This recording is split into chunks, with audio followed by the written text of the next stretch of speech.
So we're gonna ponder the ancient Thank question: you. what is philosophy? Which I guess, the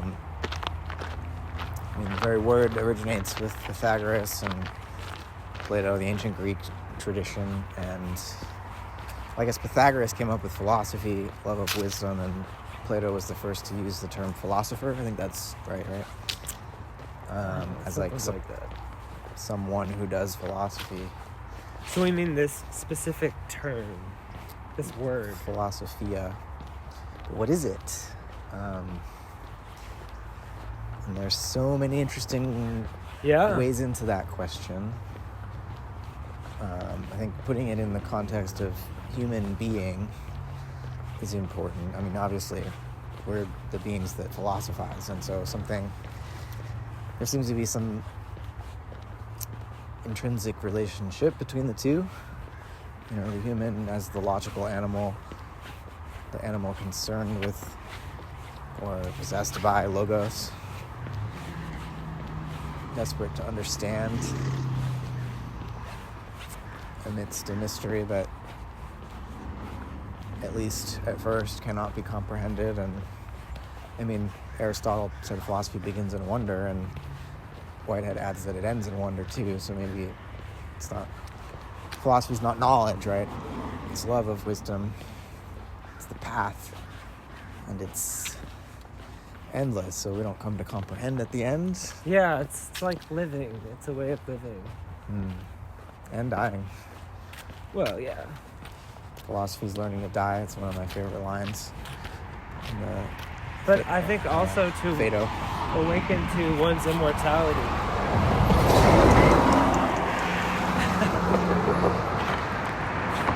You gotta get that. Yeah, there's a kind of immortality in it.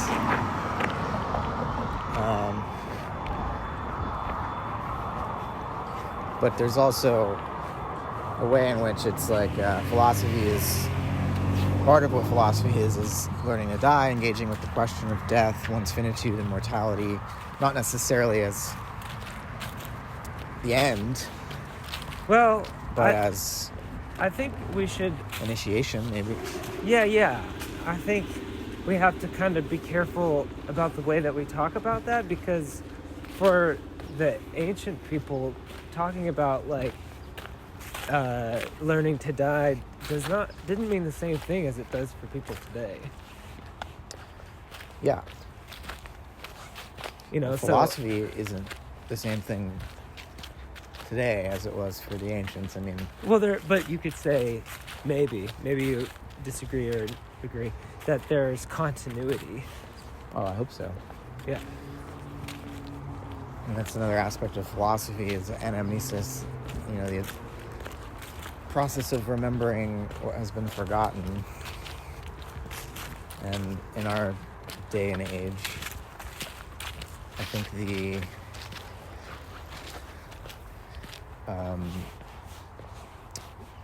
original spirit of philosophy has largely been forgotten. It's still there to be sort of inherited, but unfortunately, I don't mean to disparage academics. I value academia. I want it to thrive, but I also don't really feel like there's much living philosophy in universities nowadays. Mm-hmm. It's become just logical trivia instead of a way of life. So where do you go for that? People find ways outside of an academic context, but yeah. I don't know. That gets labeled spirituality often. Oh, yes. Oh, yeah. I was actually thinking earlier about how I grew up, having this association with the word metaphysics of, wonder, I would say. And anything that kind of broke the bounds of materialism. Mm-hmm. So there's if you are in the United States at least, and you go to bookstores, often, maybe it's not so prominent now, but I think so, there's a section that's titled like metaphysical. Yeah. But that means like what also people would describe as New Age or spirituality. Yeah. But still, there's something interesting, I think, in that, because you can find gemstones and all of that, but you also, it can be a kind of quest where you develop discernment, Yeah. And then you begin almost like you step back into the stream of historical philosophy. That isn't so prominent in academia. Well, I guess everywhere. Maybe part of the problem is that philosophy as a term has been redefined now and is thought of more as an academic pursuit, logical analysis, or maybe you do history of philosophy if you're lucky, but for the most part it's like a dry discipline that like helps science clarify its concepts and whatever. And then metaphysics now has come to refer to something more like psychological and like almost a self-help kind of way, which used to be part of ancient philosophy. There was a psychological dimension to it in the sense of like shepherding souls or caring for souls. Yeah. But that's not what philosophy does now. And so where do you go for that's interesting. care of the soul? You go to metaphysics, which is New Age self-help spirituality. So there's like this kind of opposite directions where like philosophy's all very impersonal and just like, focused on the external world. Yeah, like and there's not even a soul. The metaphysics is focused on this kind of abstract self that needs to heal. Well, it's like wish fulfillment for damaged souls who are traumatized souls, and it doesn't have the philosophical, like intellectually rigorous side to it. Yeah, which is part of the medicine. It is. It is the ordering of our thought, which is part of our So it's really it's so important to like bring back the intellectual part of philosophy, bring it back together with what has fallen to the metaphysical bookshelf of Barnes & Noble, the care of the soul. Bring them back together because they, when separated, they both become pathological. Yeah. In a way. Or just irrelevant. Well, just you have to dig for the gems and you can get lost in the kind of distorted picture. Right. But that is just a generalization. Yeah. So, philosophy nowadays, I feel like, our culture is so differentiated, and like we have science, and we have art, and we have religion, and we have politics, and philosophy, I think, needs to be the glue. Needs to serve as almost like the meta queen. Yeah, the queen of the sciences. I mean, I think that was given to theology. But. Yeah. Oh, well, I mean, I think they were kind of connected, right? Philosophy and theology. For sure. But philosophy is like the glue. It's like the meta language that helps the scientists talk to the priests and the monks and talk to the artists it's like and talk to the politicians. Medium. And so there's a constant need to be translating between like different perspectives. Yeah. Because talk about the Tower of Babel. Knowledge nowadays is so fragmented. And truth is so multi-perspectival just because there's so many different discourses and methodologies, and we don't have a meta language though. So that's one role for philosophy nowadays. I think that's super important. Is like the transdisciplinary meta language that helps us reassemble the cosmos out of make whole all these fragmented pieces. Yeah. But it's more than that too.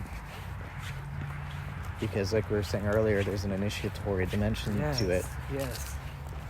For as embodied souls, we are born and we die, and so there's this sort of gulf or lacuna that you can't really get around the other side of to grapple with, at least not with our physical senses or our logical intellect. And so somehow we need a wisdom to help us with that.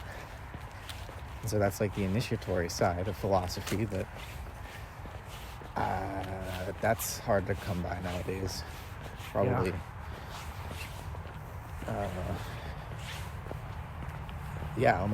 Almost extinct. I mean, Yeah. in some ways, with the Do you feel like you've met anybody that you could characterize? as an initiate. Or that you would, yeah. It's a good question. I'm not asking you to name them. I'm just curious if you have had that impression from anyone that you've ever encountered in your life. I feel like there have been moments when that seemed to have been coming through, but like Oh, that's interesting. an individual who Yeah. possessed initiatory knowledge, like as a full-time job, I don't know. I'm not sure. Well, that's sort of like a priestess or a priest. Yeah, I mean, there's just not even a context for that nowadays. Yeah. You know. Well, I don't know if that's necessarily true. I mean, Well, you hear a lot there's of people plenty of gurus. participating in shamanic. Yeah. But yeah, no, I know what you're saying. Yeah. I feel like I've encountered one person. Because just from my own experience, I feel like there are moments when the veil is lifted and moments when I'm lost in a dense fog. Yeah. And so, Well, but we were talking about initiates. yeah, like, yeah. Are there any? Well, yes, I I don't think know. there must be. But we have to be careful identifying. I think even just they are. assuming, that there must be, it kind of like enjoins us to aspire to always experience the world with the, I guess, understanding that there's so much more than we are aware of, Yeah. you know? But that it is possible to know Yeah, and that more it's, than yeah, we do. and that it's not, and that it's connected with our deepest humanity. Right. But that Yeah. is so counterintuitive, I think, for people. Just speaking from my own experience, this is something I feel like I could gradually come to say. But it's for how people are conditioned to think about our place in the cosmos. It's counterintuitive. Yeah. Well, I mean, maybe I would put it this way, that there's clearly an initiatory lineage. Yeah. And we can tap into that. Like a stream. It's there to be, contacted and participated in, and it doesn't need to be. It's carried by individuals and communities, through the generations, but it's also, I think, kind of non-locally distributed. You don't necessarily it's not need a the possession. transmission from another person. Yeah. It can come through just a bird It's like chirping. something that grows, like awakens. Yeah. It kind of awakens and grows into an organ of perception. Like Jakob Böhme, the 17th century shoemaker mystic, was initiated by a beam of light reflecting off one of the brass buckles on the shoe he was making. Wow. So it doesn't necessarily I didn't know that. That's require cool. like going through the 32 or That 33 sounds like orders of Satori, the Illuminati. Sounds like Yeah. a Yeah. sudden enlightenment. So it's there. It's ever present. It's just it's enfolded in the space that we inhabit, that we're enfolded within, and so Yeah. You It's just a have to- potentiality. yeah. You just have to adjust yourself to it. Yeah. You gotta like calibrate. That's what I think virtue epistemology is. You conform yourself to the good and the true and the beautiful of the cosmos so that Yeah. you can know it. Yeah, but it's not coercive. It's not coercive confirmation. love, It's coactive confirmation. Like you resonate with it because Yeah. it feels right. Yeah. So philosophy orients us to this, to the wisdom of space. We can conform our own human figure to the wisdom and the rhythm of space and time. We need philosophy for that. I mean, I think it's actually really helpful, important even, to personify wisdom. I mean, to understand Sophia as a being. Isis. That we relate to. Yeah, Isis, Mary, whatever. Yeah, don't try to say Athena or Artemis. But we can, when we philosophize, we're entering into relationship with and conversation with an intelligence, right? It's a personality, a spirit. So it's not just an abstraction. It's actually, you're in a relationship, and that's part of the spiritual exercise of philosophy, is the devotion to that being. So you wouldn't claim to possess. I mean, you might. Some people, maybe a sophist, would claim to possess wisdom, but that's not a very ideal form of relationship, I don't think. Mastery. Come on. And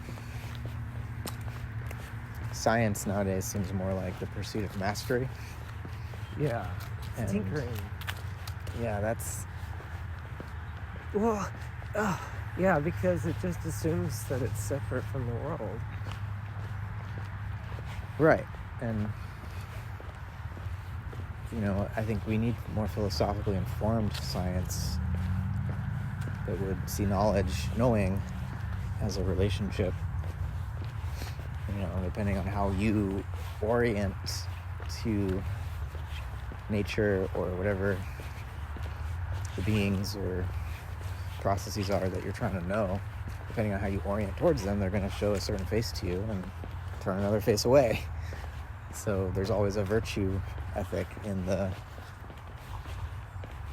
knowing, in the inquiry, that is going to shape what kind of truths you think you discover. Yeah. How much you can see. Or how clearly you can see.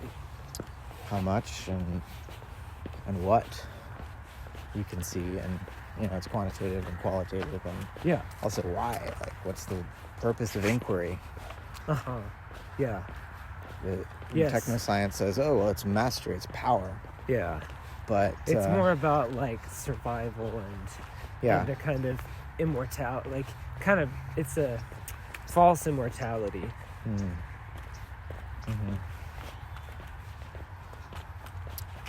Right. As if death could be overcome, as avoided. As if you should want to. Right. As if it is something that should be overcome. Yeah, it's like it's the same. It's such a complex thing, because it's similar with the way that the dominant culture orients towards healing and disease and all that. It's like we're trying to find our way, because we don't want to have things unnecessarily. It's kind of like this complex, what's chance, what has nothing to do with my development, and what does. Does anything, that's kind of what medicine, I think, like, for the most part, the conclusion is that none of these illnesses have to have anything to do with you. It's just happenstance, or maybe there's Which the admission that diet is related, but even there, it's like people don't want to talk about diet in the context of healthcare. Well, yeah, it is really crazy, because the food in hospitals is, from my experience, not very good. Yeah. And I'm just like, why would they feed you this if you're supposed to be getting better? There was a I was McDonald's shocked. in the lobby of the hospital that my mother used to work at. Yeah. McDonald's. Yeah. Yeah, I've just seen many of loved ones in hospitals not really having access to good food. That's just, to me, crazy. It shows there's like some kind of misunderstanding. Yeah. So until we understand the purpose of life, we're not going to be able to practice medical science effectively. Well, and death, right? Like, what is death? Well, death is the end of life.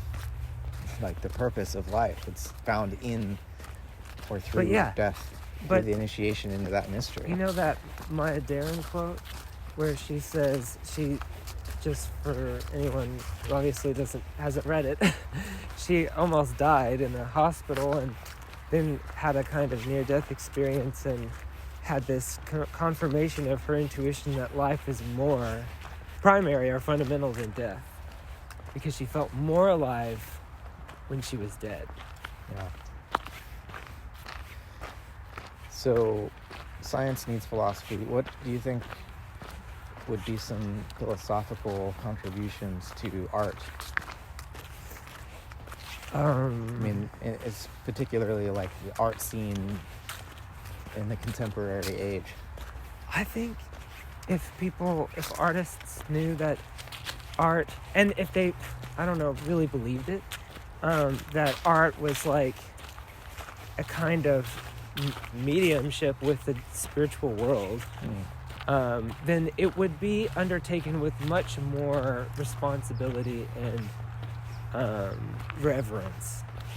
And I think that is something we really need, and and also a highly developed feeling of responsibility to the future beings. Because art's the medium by which we recreate the culture. Yeah. Culture. Yeah. And renew everything. Yeah, I mean, art as a kind of worship of beauty, the capital B. I like that, because beauty is like... It's the appearance of the good and the true. Yeah, it's the most sensual of the Platonic ideas. You can actually see it. It appears. Unlike the good and the true, which are kind of more noetic and conceptual. And well, you could say that the beautiful is the appearance of the good and true. Oh, right. It's how they, it's how they shine forth.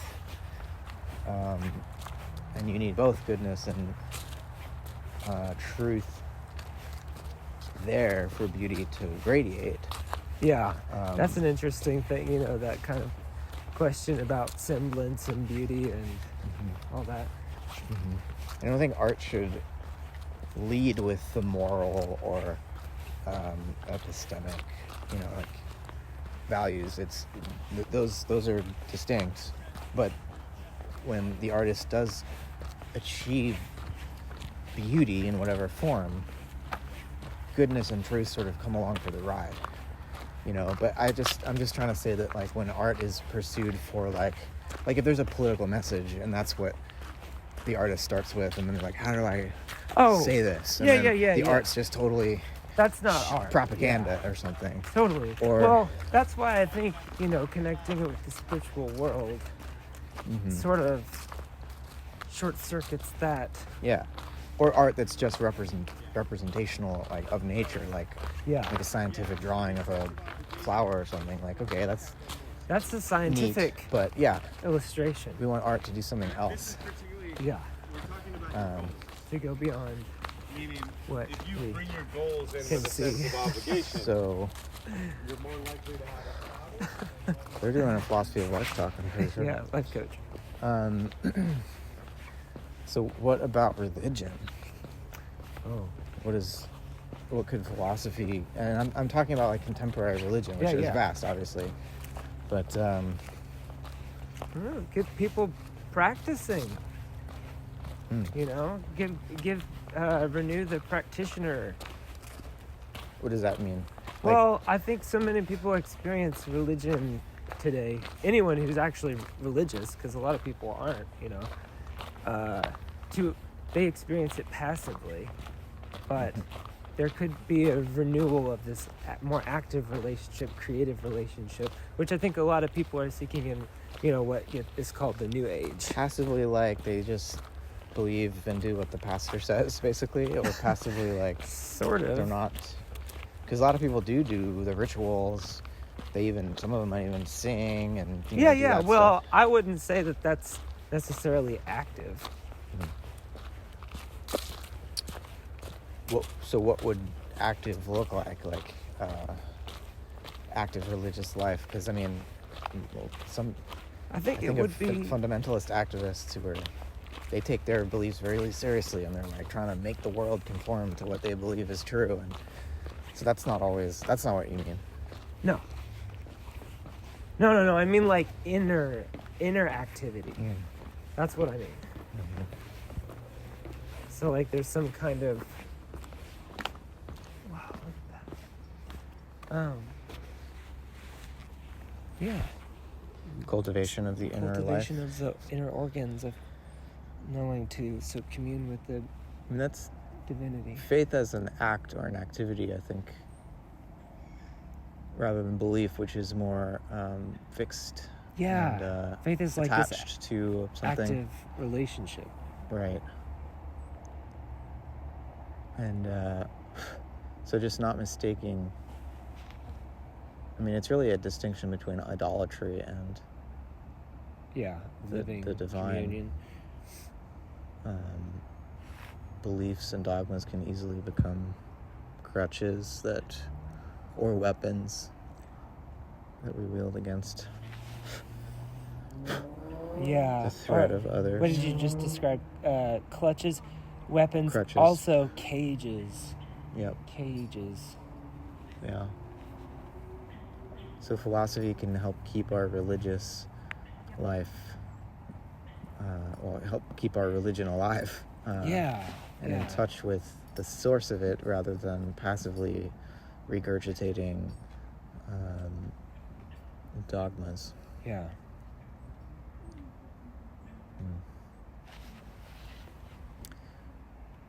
What about our political life? Is there, Well, I think there's something similar there, actually, where there's, like, not this feeling of individual responsibility for, like, the laws and doing, like, justice, realizing justice. I think there's a lot of feelings of powerlessness and alienation, like, how do we even begin to feel like we can all have come together and maintain an ongoing consideration of laws and agreements, Yeah. and let it be living and changing. There's a lot of philosophy wielded against political power now in a critical fashion. I mean, that's most of what postmodernism is, I think. Critique of power. But there's very little effort to be constructive, to be creative, to find ways to participate in power relations, because we can't really avoid it. Yeah. Plato said being is power. Being simple to be, and power means relationship, like the potential to be in a relationship. And you can be active or passive in that relationship. You can have power, you can be oppressed by power, or you can engage it creatively. I feel like we need more, I guess it's positive philosophy, not just in the sense that Constructive, right? Like constructive what philosophy, Torah was yeah. talking about. Sort Yeah, of like composition, not just critique. But could also say creative. Yeah. Yeah, we need some, like, I don't know. I think what's the word? We need enthusiasm. maybe that's what philosophy could bring to politics. Oh, well, there's plenty of enthusiasm in politics. Are you sure it's enthusiasm? Well, not the sense that people are actually filled with